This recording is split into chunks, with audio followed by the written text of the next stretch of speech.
देखिए, यदि आपको घबराहट रहने लग जाए, बेचैनी से रहे या फिर हाथ-पाँव में क्रैम्प्स आने लग जाएँ, आपकी अंगुलियों में हल्का-सा कंपन-सा होने लग जाए, नींद आपकी डिस्टर्ब रहे, थकान अनएक्सप्लेन्ड थकान बहुत ज़्यादा रहने लग जाए, तो मैग्नीशियम की कमी एक संभावना है।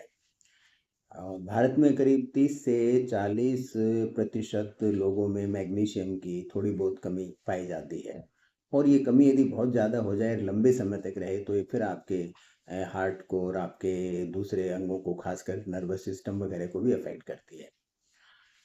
भारत में वैसे कमी होनी नहीं चाहिए क्योंकि यहाँ की जो प्रोड्यूस होती है एग्रीकल्चर प्रोड्यूस उसमें काफ़ी मैग्नीशियम होना चाहिए, लेकिन कुछ विशिष्ट कारणों से ये कमी बनी रहती है। उसका एक तो प्रमुख कारण ये है कि हमने हमारी ज़मीन जो है उसकी हालत ख़राब कर दी है। केमिकल्स और पेस्टिसाइड और हर्बिसाइड का एक्सेसिव यूज़ करके।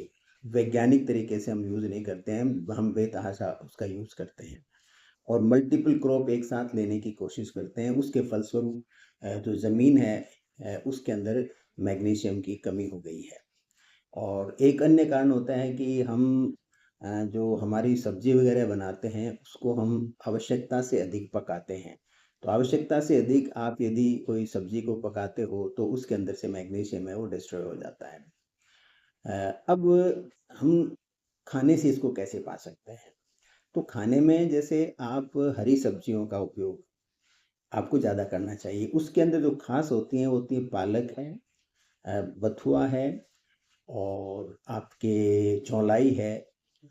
एस और इसके अलावा जैसे आपके जो कड़ी पत्ता होता है, मीठा नीम प्लस धनिया, इसकी यदि आप चटनी बना के उपयोग में लेते हैं या फिर जो सहजन या मोरिंगा की जो फलियाँ होती हैं, ये सारे के सारे मैग्नीशियम के बहुत अच्छे सोर्सेज़ हैं।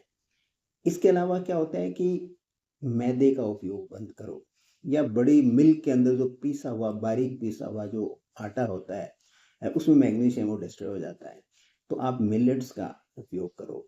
बाजरा है, ज्वार है, आपका कुटकी है, कोडो है, इस तरह के जो आटे होते हैं मिलेट्स के, आप मिलेट्स का हफ्ते में 2 या 3 बार आपको ज़रूर उपयोग में लेना चाहिए। इसके अलावा जैसे सूरजमुखी के बीज हैं, कद्दू के बीज हैं, आपके चिया सीड्स हैं, फ्लैक्स सीड हैं, इनके अंदर भी आपको मैग्नीशियम पर्याप्त मात्रा में मिलेगा।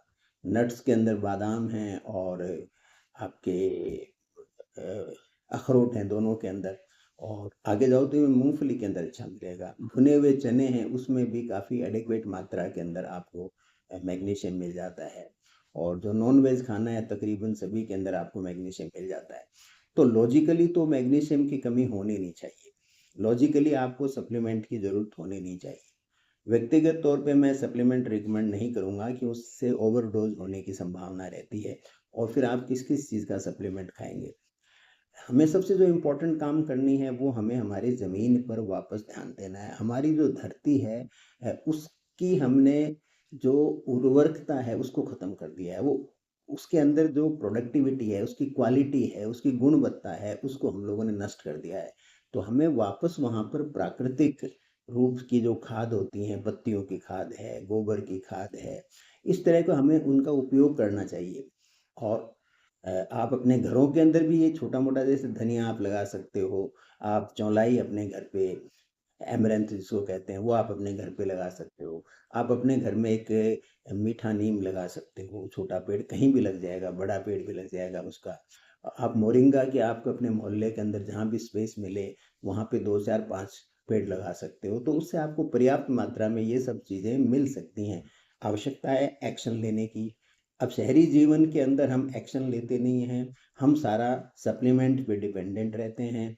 हम चाहते हैं कि घर बैठे एक ऑर्डर क्लिक करें और हमारे घर में सारा सामान आ जाए, वो आ तो जाएगा, लेकिन वो उसमें गुणवत्ता वो हो नहीं सकती। ओवरडोज़ की संभावनाएँ प्रबल रहती हैं। सो ये निर्णय तो अब आपको लेना है कि आप किस सोर्स से मैग्नीशियम लेते हो, बस जागरूकता की तो आवश्यकता है कि एडिक्वेट मैग्नीशियम हमारे शरीर में होना चाहिए।